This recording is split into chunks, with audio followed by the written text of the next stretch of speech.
अस्सलाम वालेकुम dear students, उम्मीद है कि आप सब खैरियत से होंगे। आज हम लोग नाइन्थ क्लास की केमिस्ट्री चैप्टर नंबर 7 इलेक्ट्रोकेमिस्ट्री की एक्सरसाइज के एमसीक्यू सॉल्व करेंगे। फर्स्ट एमसीक्यू है spontaneous chemical reaction take place in.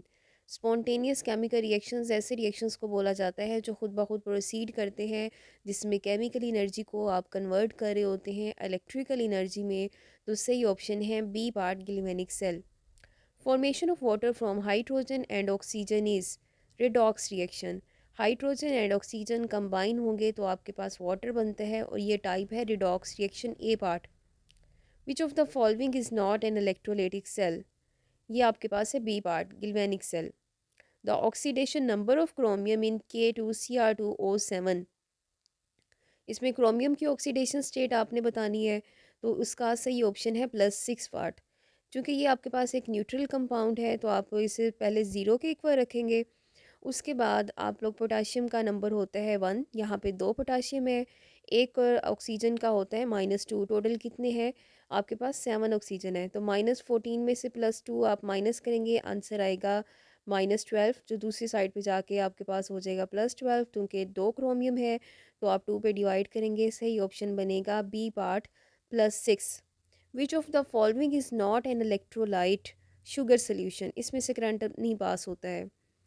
6 MCQ, the most common example of corrosion is B part, rusting of iron. Nelson cell is used to prepare caustic soda along with gases. Which of the following gas produced at cathode? तो इसका सही option है B part. Caustic soda बोला जाता है NaOH को। Caustic soda को आप बनाते कैसे हैं? इसमें NaCl पानी के साथ इसे डिज़ोल्व करेंगे तो आपके पास 4 तरह के आइंस होते हैं। Na positive ion, OH minus आइन, Cl माइनस आइन और H पॉजिटिव आइंस होते हैं। अब चूंकि कैथोड पे उसने पूछा हुआ है, कैथोड की तरफ आपके पास मूव करेंगे H आइंस और वहाँ पे जाके इलेक्ट्रॉन गेन करेंगे। कैथोड पे रिडक्शन होती है तो हाइड्रोजन गैस यहाँ पे बनती है। तो करेक्ट आंसर है बी पार्ट।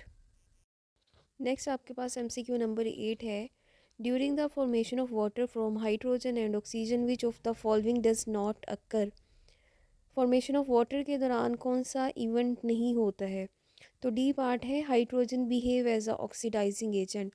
ऑक्सीडाइजिंग एजेंट उनको बोला जाता है जो दूसरों को ऑक्सीडाइज करें, खुद रिड्यूस हो। तो ये आपके पास है hydrogen behave as a oxidising agent, ये वहाँ पे नहीं होता है। 9 पार्ट है फार्मूला ऑफ रस्ट। इसका ऑप्शन है ए पार्ट। नेक्स्ट आपके पास है in the redox reaction between zinc and HCl oxidising agent is. तो ये आपके पास है ए पार्ट, Zn। ये ऑक्सीडाइजिंग एजेंट का काम करेगा क्योंकि जिंक के ऊपर चार्ज है 0। जब जिंक HCl के साथ मिलता है तो ZnCl2 बनाता है और इस केस में जिंक के ऊपर ऑक्सीडेशन स्टेट इंक्रीज होती है, 0 से +2 में जा रहा है। आई होप स्टूडेंट्स आपको ये MCQ अच्छे तरीके से समझ आ गए होंगे। Thank you so much and best of luck.